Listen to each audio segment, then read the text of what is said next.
love, social convention, gender roles, and religion. Charlotte Bronte's most famous novel challenges ideas on all these topics, and we are here to discuss it. I'm Charlene. And I'm Mike. And this is Jane Eyre Files.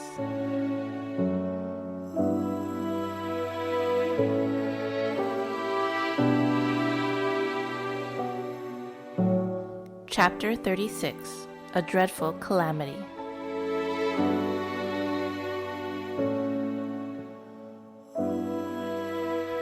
Hello, husband. Hello, my messenger pigeon.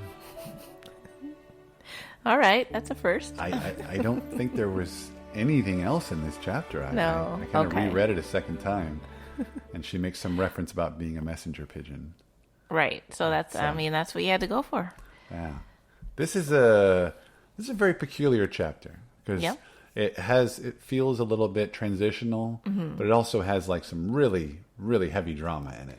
And suspense, too. Yeah, and suspense. It's weird to have it, and it's unfolding in flashback. Not even in flashback. It's as a third party person telling the story rather than reliving it in real time. Yeah, I also feel like this chapter feels like a penultimate chapter because we have this, and it's going to set us into Jane and a reunion, and then even though we have a couple more chapters, the reunion kind of feels like one scene, but. We still have a little bit more to go. So let's... This is the pen-penultimate. That's true. Yes. So, SparkNote summary for chapter 36. Jane contemplates her supernatural experience of the previous night, wondering whether it was really Rochester's voice that she heard calling to her, and whether Rochester might actually be in trouble. She finds a note from St. John urging her to resist temptation, but nevertheless she boards a coach to Thornfield. She travels to the manor, anxious to see Rochester and reflecting on the ways in which her life has changed in the single year since she left. Once hopeless, alone, and impoverished, Jane now has friends, family, and a fortune. She hurries to the house after her coach arrives and is shocked to find Thornfield is a charred ruin. She goes to an inn called the Rochester Arms to learn what has happened. Here she learns that Bertha Mason set the house ablaze several months earlier. Rochester saved his servants and tried to save his wife, but she flung herself from the roof as a fire raged around her. In the fire, Rochester lost a hand and went blind. He has taken up residence in a house called Ferndean, located deep in the forest, with John and Mary, two elderly servants. Before we get to the dramatic elements of Thornfield and whatnot, I feel like St. John gets one last little moment. Not a great moment. Yeah, where he still gets to be his condescending self in that final note, And I was going to ask you, at the same time, Jane is leaving, but, it's sort of like this romantic moment where she's like, okay, I got to go see him. But do you feel like, after she talks about what St. John's note said, I found myself thinking that, Jane was sort of twisting the word of the Lord to suit her own happiness. Oh, okay. In what way? Well, like, doesn't she say something along the lines of, like, my spirit is willing to do what is right, and it's strong enough to accomplish the will of heaven. And so, like, for all she knows, Rochester's still married to Bertha. Yeah. Bertha is not in fuego. You know what I mean? So it's like, she's still going, not realizing that anything has changed. That's but true. Yet she's been living with St. John for this much amount of time and getting these ideas about how religion factors into your life or, the greater purpose. And I just found like she's kind of like, I don't know, kind of twisting it to where it's like, you know what? I'm going to make my own sort of happiness, which is what people should really be doing. But yet to try to, I wonder, to make herself look good. I don't know. It's hard to describe. I guess the way that she's using religion you think that she's using it to justify her decision to go see Rochester? Yeah. Where I almost feel in the same way that she's using religion, but she's, so far in the past few chapters, she's been listening to St. John and hearing the way that he's justifying religion, whereas now she's like, I'm not going to just listen to him. I need to know what happened to Rochester, and then I can move on. Yeah. So, whether or not, obviously, she can't expect that Bertha would be dead or that anything would have changed. She's probably just thinking, I'm going to go see what happened to him, and then I can live my life the way I want to, and I'm sure God would support me in this. That's what, like I said, maybe people should act like that sometimes, where she's been hearing St. John say, God wants you to do this, and she's saying, well, you know what? I'm going to do this, and hopefully God is cool with me doing this. Yeah.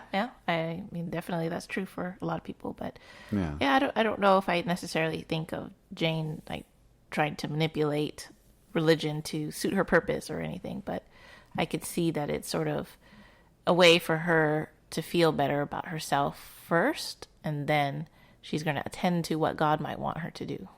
Yeah. I mean, she's a pretty headstrong individual. Yes. Yeah. Yes, she just makes this decision to go see Mr. Rochester pretty quickly. Like next day she's already packing and she's prepared to leave. Yeah. And I find it a little bit funny that, I don't know how much Diana and Mary know about Jane's prior relationship with Mr. Rochester and what happened, at Thornfield that made her leave. We know St. John knows it, but maybe Jane didn't feel like she wanted to share that with Diana and Mary. So that now that she's saying that she has to just find out what happened to a friend of hers and leave, that seems to be a surprise to her cousins. So I wonder, why won't she just say, oh, I fell in love with this man and turns out he was married and I had to run away. Yeah. But no, is that too much? Obviously, she's probably in a rush. She doesn't have time to have this conversation. Yeah. But it is curious to me to think that I feel like she didn't tell them, and they probably don't know this story. Well, and didn't Diana already suggest to her that she shouldn't marry St. John? Yes. And so I'm wondering if, they're not going to be surprised if she just takes off. Maybe the surprise coming more from the fact that she had this prior relationship, this great romance, and she didn't mention it. Well, but I mean, she kind of swept into their lives in a fleeting moment. Sure. So nobody really knows. They don't really know exactly all of her backstory. Yeah. And so she's just going to leave in just the same manner. She's like Mary Poppins. Yeah. She just sort of comes in and then just leaves. Okay, sure. I could see the comparison. She saves Mr. Rivers, I guess. But Mr. Rochester, please. Well, yeah, but I mean, she doesn't really, like I said, she doesn't really wait around Jane in this entire book. And I've also noticed that she doesn't seem to have a lot of regrets about any of her actions. Yeah. She's very quick and decisive with a lot of stuff. And that I'm sure she would have written them, would have given them a detailed letter explaining everything once she got settled into wherever it was she was going. Yeah, I'm sure that even though it hasn't happened yet, that she will tell them her whole story because they're very close and she wants to keep her family close to her, I think. This is sort of like the origin of the Irish goodbye, even though it's English. It's like an English goodbye. The Eyre goodbye. Yeah. Because isn't she of Irish descent or no? I don't know if that's been established. That? The Eyres? I don't know if that's an Irish name. But yeah, I don't think she needs to justify, leaving. Yeah. Okay. Well, but Jane does have a moment before she leaves where she says that she's going to leave to see what happened in Rochester before departing England, which I was wondering, is she still considering marrying St. John? Nah, I don't think so. No? Yeah. I hope not.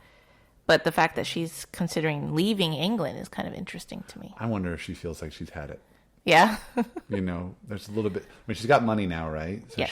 She doesn't really have any roots anywhere. That's the thing that I thought she appreciates having Diana and Mary with her. That seems funny that she would just decide to leave England unless she just can't take it. It's too close to Mr. Rochester. Well, yeah, and I wonder if maybe, St. John got through to her in some regard. Mm-hmm. She wouldn't go with him, but maybe she does feel like there's a chance for greater good. Or, that's true. I mean, if she has the money, she probably would love to travel. And why not? Now that she has the means. Yeah. But I still feel like, I don't think there's anything with St. John. I think she's leaving just the way that she left Thornfield. Yeah. She realizes that she does not have any feelings for St. John and nothing will happen with that. Yeah, it's the best way. You have to escape like she did before. And like I said, you can't give them a chance. Can't give Rochester or St. John a chance to try to talk her out of it, I guess. Oh, yes. Yeah. So it's a long journey back to Thornfield, and Jane really stretches out the anticipation of reunion in the story, where she finally gets to Thornfield, and she tells this little vignette of so weird. of a lover not wanting to wake his beloved, but then finding her dead. So yeah, Jane and Charlotte really building that suspense. Yeah, no doubt. I feel like Charlotte does take her time when she describes certain journeys that Jane takes in this book, and I love it. I talk about there's a word I've been using all along, and I'll probably use it again in this episode, which is vivid. And this is probably the most important journey that she's ever been taken in this whole book. Yeah. And so you have to, why not drag it out as much as possible? It's a little bit agonizing to the reader. Definitely. She just goes into such specifics about this journey, and even when she gets to Thornfield, she's just like, okay, now I'm on the premises. Yeah. Now I'm at this wall. Now, it kind of reminds... peek behind. Hopefully no one will see me. Yeah, it kind of reminds me of the first time she showed up at the River's house, where she was just like, okay, now I see the light in the house. Now I'm a little bit closer. Now I don't see the light. Oh, it's because I'm behind a wall. Now I got to jump over this wall, and I feel like she did the same thing here. And, the way that last chapter ended, where you're like, oh my God, she's going to go look for him. And so then it's just paragraph after paragraph of her just building it up. So no, I'll give her credit. It's definitely a page turner. Yes, and it introduces a little bit more of that gothic mystery suspense that we all know and love. But I did want to ask you, like, what was, you probably might remember it better than I do, when you get to this moment in the chapter of the first time you read it. What was your feelings when Jane looks around the corner and it's actually just a blackened ruin? This chart, it's a gut punch. Yeah.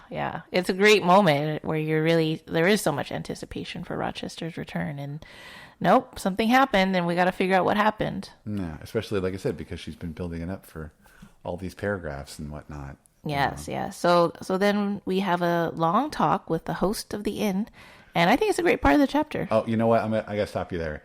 How in the world does that innkeeper know so much? Hey, I think probably Charlotte has had a lot of experience with gossips in the small village, where there's nothing else to talk about. And, that's a pretty good story to tell for anybody in that area. Why did they make it a point of mentioning that the inn is called the Rochester Arms, right? Is he somehow related, or is it... Oh, he owns the land, I think. Yeah, and so the innkeeper's supposed to know everything, Again, it's vivid. There's that word again. His story is vivid, but it is terribly drawn out.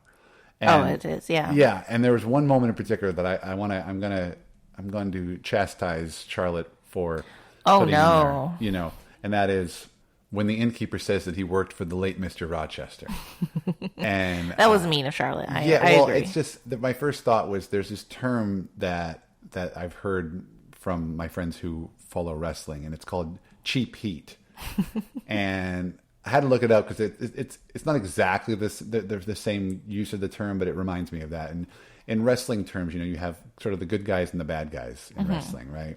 And so the bad guys, who are called heels, when they're in front of an audience, cheap heat is when a bad guy, a heel, will say something negative about the city that they're in. Oh. Because the whole point of the bad guy is that you want the crowd to boo you. You want to be hated, in that way if you lose. You want to get a certain reaction. Exactly. And so the good guys have the same thing, that I think it's called a cheap pop, where they say, this is the best city, or the local sports team is the best. And so cheap heat is a term I always kind of think of when I think of some dramatic moments where it's like, okay, he didn't have to phrase it like that. Right, yeah. He could have said, I worked for Edward Rochester Sr. What was Rochester's father's name, Exactly. Sure, yeah. But instead he puts that in there just so that you go, what?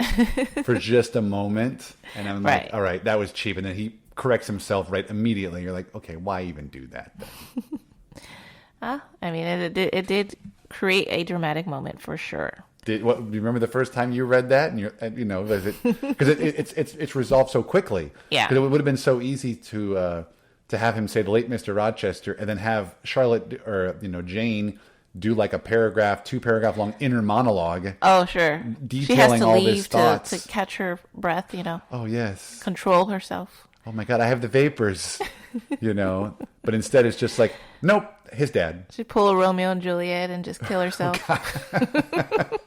The innkeeper's going to, no, the dad. Well, yeah, I think that the reason why this part of the chapter, where we get to hear the host tell the story to Jane, it's fun because Jane hears her story again, just like when St. John recounts her history to her.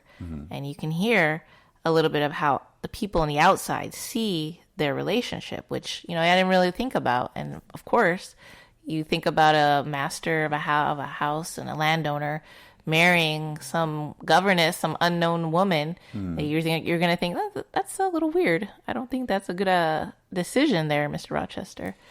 Yeah. And people didn't seem to like Jane, or at least this innkeeper seems like he didn't like this little slip of a girl. But a queer thing happened about a year ago. There was a governess at the hall, and Mr. Rochester fell in love with this governess. But the fire... Yeah, I'm coming to that. See, Mr. Rochester fell in love with this governess. He set store on her above everything. Though number Tim thought her handsome. Small, plain little thing, not more than 20. And Mr. Rochester rising 40. But the fire, was it suspected the lunatic had Oh, started? yes, ma'am. Quite certain. You see, she was Mr. Rochester's wife. The all thought him a bachelor. It all come out when he attempted to marry this governess. Please.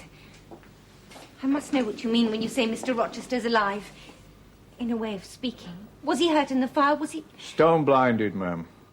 Yeah, I guess it does kind of all boil down to who's telling the story, Is the romance taboo, or is it heartwarming? You would hope that the innkeeper would be more sympathetic towards Jane, because he doesn't know the whole story. And I wonder if he did know everything that Jane went through, and know Jane herself, and how she has helped Rochester become a better person. Yeah, but apparently the innkeeper knows everything, so I don't understand how he didn't Reminds know. me of some people in general, right?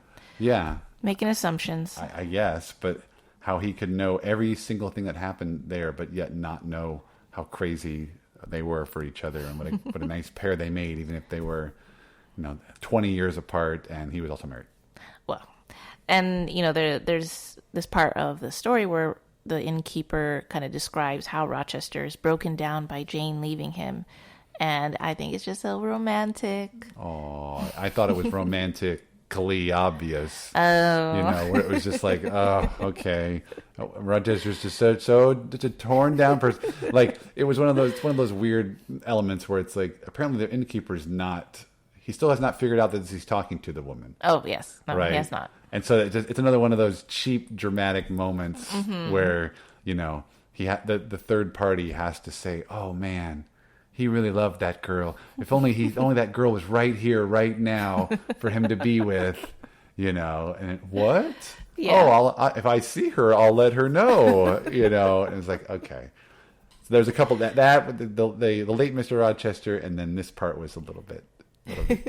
Yeah, it's a fan service in a way. Yeah. And speaking of fan service, how about Bertha conveniently dying in the middle of all this? Well, it had to happen, I guess. Did it? We want to have the happy ending of the story, right? Yeah. So, Bertha dying. How do you feel about it?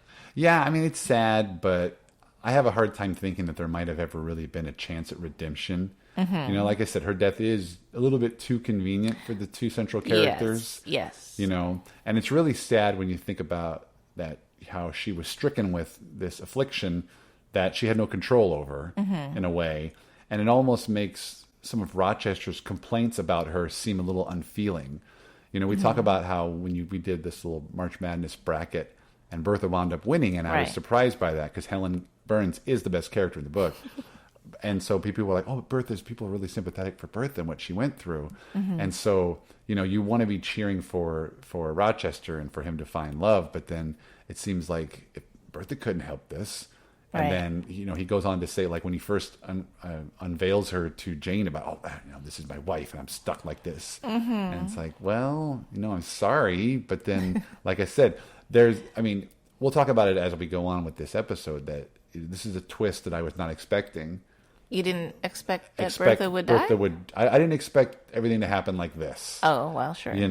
But it did seem like, oh, well, that's nice. For Rochester? Yeah. In a way, I mean. And for Jane. Some things happened to Rochester he probably didn't appreciate. But yeah. I think that obviously it's very sad. And yes, she had an affliction that she couldn't help. And, at that time, there was really no help for her other than, someone just being locked away for her lifetime because they didn't have medicine and they didn't have a good understanding of what she was going through. But do you think that she might have taken her own life in some other capacity? I can imagine that if she's disturbed enough. Yeah. And in this case, Charlotte had the option.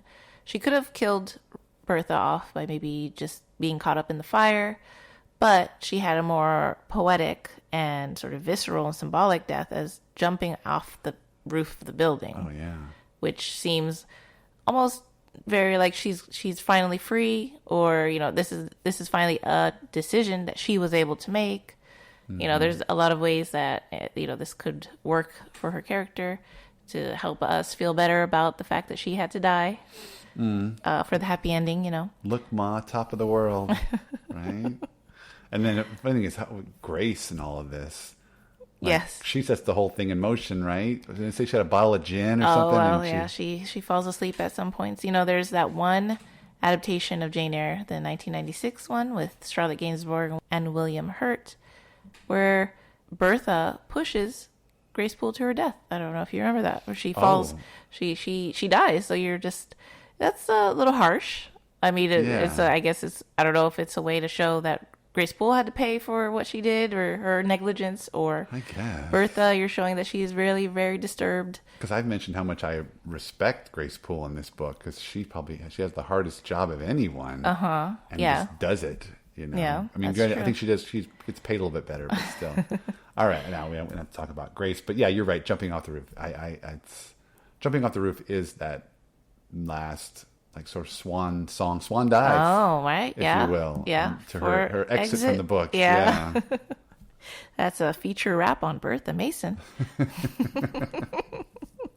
Then, last thing the innkeeper imparts to Jane, Rochester is blind and maimed, which I wanted to point out can be like a figurative punishment for his attempt at bigamy and treatment of Jane, because at that time Victorian readers had strong moral and ethical convictions, so that Rochester needed to be, quote, punished for his moral failings to have this really fitting happy ending. Yeah, it's crazy. I never would have thought of that, but I guess it does kind of make sense.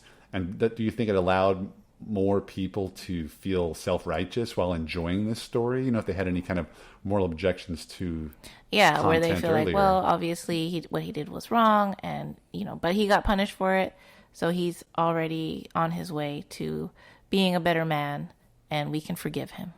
Yeah, like I said, I mean, we've talked about it a lot in this podcast about what were the readers of the time thinking. You know, why does this book stand out as much as it does?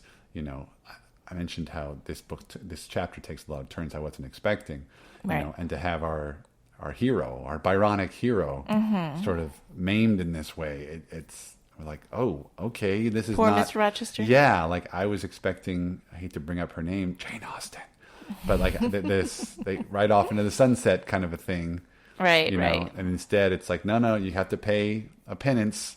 Yes. For what you've done, even if like I said, Bertha died and left you open, but it was like you still had impure thoughts about the 20-year-old girl, even while you were still married. Yes, bigamy is not tolerated by the law at that time. And for the interesting context in this chapter, Charlene, don't we have some notes about Rochester losing his sight and his hand? Yes, I thought it was interesting that when Charlotte began writing Jane Eyre, which was August 25th, 1846, close to when we're actually recording this episode, but it was the day that her father, Patrick Bronte, had a cataract operation in Manchester. So her father was unable to see for several days after the operation. And Charlotte didn't have much to do while she was taking care of her father, so she started writing. But it does seem that Charlotte is using this experience for Rochester. Yet again, another real-life moment depicted in the book. Yes, and then the fact that Rochester loses his one eye and one hand, I think it references chapter 27 in the novel, my favorite chapter, where Jane is about to leave Mr. Rochester after having found out that he's married, and she wants to be weak and stay, but she says, "No, you shall tear yourself away. None shall help you. You shall yourself pluck out your right eye, yourself cut off your right hand. Your heart shall be the victim, and you the priest to transfix it." Just to impress upon herself that she cannot stay. And that's a biblical reference, right? Yes. So I don't know if you know Matthew. No. It's from chapter 5, verse 29 to 30. I have it in my notes here, but I'll have you read it if you want. Oh, okay. Verse 29. And if thy right eye offend thee, pluck it out, and cast it from thee. For it is profitable for thee that one of thy members should perish, and not that thy whole body should be cast into hell. And then verse 30 says, And if thy right hand offend thee, cut it off, and cast it from thee. For it is profitable for thee that one of thy members should perish, and not that thy whole body should be cast into hell. Beautiful, beautiful reading. But this is the King James Bible translation. So there are some translations that instead of saying that thy whole body should be cast into hell, it refers to the body being burned. As we know, there is a fire at this end of this chapter. So very symbolic and a great... Wait, hold up. Charlotte made a biblical reference in Jane Eyre. Well, yes, she is the son of a preacher man. Ah, just like Dusty Springfield. Now it is time for our meaningful passage or quote. So, Mike, what is yours? Well, we talked about how vivid the storytelling was from Charlotte when she's describing Jane's trip back to Thornfield and how it slowly but surely pans out across all these paragraphs. And there's one moment as she gets towards the premises where Jane is finally becoming overcome with emotion as to how is she going to react or whatnot. And she says, quote, "Could I but see him, but a moment? Surely in that case, I should not be so mad as to run to him. I cannot tell. I am not certain. And if I did, what then? God bless him. What then? Who would be hurt by my once more tasting the life his glance can give me? I rave. Perhaps at this moment he is watching the sun rise over the Pyrenees or on the tideless sea of the south." End quote. And I feel like Jane has so many of these emotions just running through her head. And it's weird to see her thoughts so scattered, you know. I mean, she's excited to see Thornfield, but also nervous that he might not be there. You know, and it seems like throughout this book, she normally has so much more self-control. Yeah. But this is Rochester we're talking about. And it's the love of her life. Yeah, and it is very charming to see her so flustered. Yeah, and it's kind of making reference to what we talked about earlier about what she was thinking was going to happen when she goes back to see Rochester. You know, with the expectation that he's still going to be married and she still can't marry him. So then she thinks that she's going to lose control when she's around him after everything she's gone through. Yeah, because she's still been thinking about him the whole time she's been with the Rivers. You know, it's like every chapter, she's got her own life going on, but then Rochester comes back in, usually gets a paragraph or two of reference, and now it's about to happen, and she's just, Yeah, and... funnily enough, I picked the same quote. Stop it. Yeah, so Nice. It's a good choice. I just love that passage is so full of love and hope for Jane, where she's kind of trying not to think too much about the consequences of what she's doing, where she just needs to see him. Yeah, but does it make it that much more devastating when he's not there and he's physically incapacitated? Well, in a way, but also in the way that Jane finds out that he's free. That's not as devastating. Oh, so it's good. It's a good news, bad news situation. That's true. That's true. It's a good news in that I get to see you again. It's bad news is maybe you can't see me back. Oh, too soon? We'll see. We'll talk more about that next episode. The pen-penultimate chapter. Thank you so much for listening. If you enjoyed our podcast, please subscribe and leave us a review on your preferred podcast platform. This really helps us grow and reach new listeners. If you want to talk Jane Eyre with me online, you can find me on Twitter and Instagram at AirGuide. That's EYRE. And if you want to hear more from me, I host my own podcast called Out of Touchstone, where my good friend Chad and I discuss all the films that Disney produced for their Touchstone Pictures label. You can also find me on Twitter at Mike DeKalb. Thank you, and farewell for the present.